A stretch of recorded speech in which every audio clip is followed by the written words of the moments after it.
What's going on, guys? Welcome back to the channel. Today we're going to take a look at the OVONIC smart charger. It's the X1. It's a 2-channel 200 watt AC charger and 600 watt DC charger. We're going to put it on the bench and see what they got. Okay, here it is, the OVONIC smart charger. It's called the X1. We'll just open it up and see what's in here. Right, here's the instruction manual. We'll just look at it real quick. See if there's anything in here you need to know. Basically just tells all the outputs. It's a parameter table. Tells the difference in balance charging, storage charging, a full charge.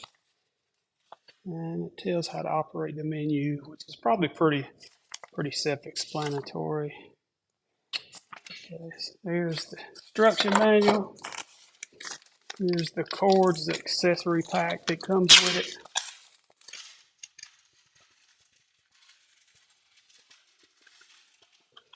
There's I think it's an EC5, if I'm not mistaken, to XT60 cord there for your charger. Here's a USB. I think you can charge like cell phones and stuff like on this charger. Plus, if they ever come out with a new firmware, I think you can upgrade the charger with the USB cable, upgrade the firmware.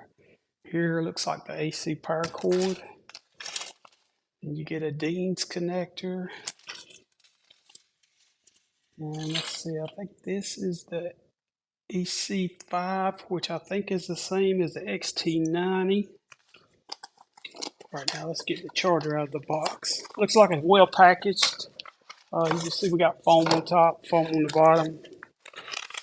Looks like they got it in there pretty good. Here's the actual charger itself. As you see, it's got a channel button right here, enter setting up and down. It's got the 2 channels, one here. It's got 2 balance ports on each side for your balance. You might want to get yourself an extender, a balance lead extender, if you have problems using this. That's what I put on all my chargers. Here's the USB 5-volt 2 amp on the side. Then on the back, you got where you hook up the AC power cord to the back. Then you also have the plug where you can charge it from a battery or any DC source from 7 to 30 volts. We're going to get it plugged up and see what it'll do. Okay, as you can see, we got the screen pulled up on the OVONIC charger. It's showing both batteries. The one on the right is in bank B. It's showing 11.5 volts, and the one on the left is in bank A, and that's 11.8.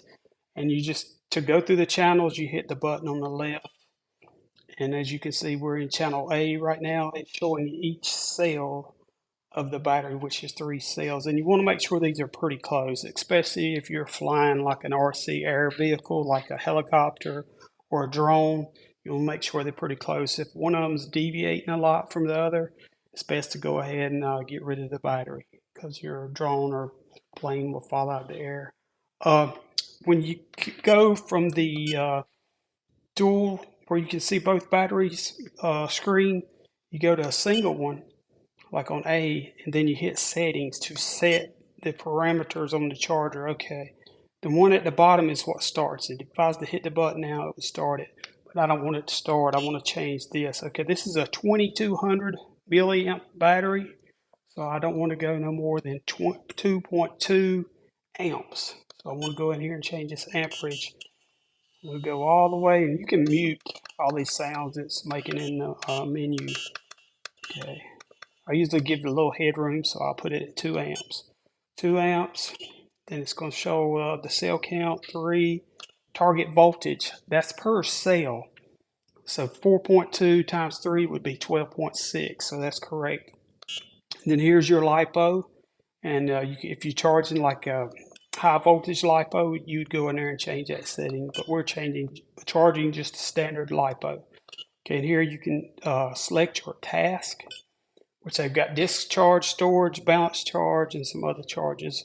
Basically, mostly all I use is charge, discharge, and storage, but we're going to be charging this battery today.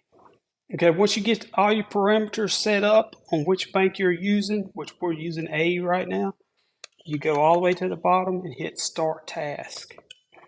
And that will automatically start that battery charging. And you can see on here how many amps it's charging at. It's charging at 2 amps. That's what I set it at. And you can see each cell. And it's slowly going up. It will take it a little while to charge at 2 amps. But that's the good thing about having a 2-bank charger like this. But same way with the other side. We in channel A. If we wanted to go to channel A and channel B, start it up, we'd hit the enter and select button here. We'd go in here and set our current amperage, which, like I said, for every milliamp, every 1,000 milliamp, it's 1 amp. And then we'd set a cell count, which is 3. It detected it as 3 from the balance plug. And then our target voltage, which is 4.2. Lipo. Then we want it to charge. Okay. Once we hit Start Task, it will start charging. You'll see the amps ramp up slowly. There we are at 2 amps. And if we hit it again, it go back to both screens. So the battery on the left is 69% charged, and the battery on the right is 56% charged. I think it's going to turn out to be a really good charger. This is the first time I've seen an OVONIC charger in person. I've seen them online. I think it's cool they give you the option of charging on DC, which you can charge a whole lot quicker on DC. And I have heard of people buying DC converters and converting it over and hooking it up to just be able to charge faster. But I mostly charge at 2 amps on batteries like this, and it don't take a real long time. So that's about it for the charger. All these affiliate links will be in the description for the batteries. These are good batteries. I've done tests on OVONIC batteries in the past. And I wouldn't have took this little job here if I wasn't confident in OVONIC products. So I hope y'all enjoyed this video.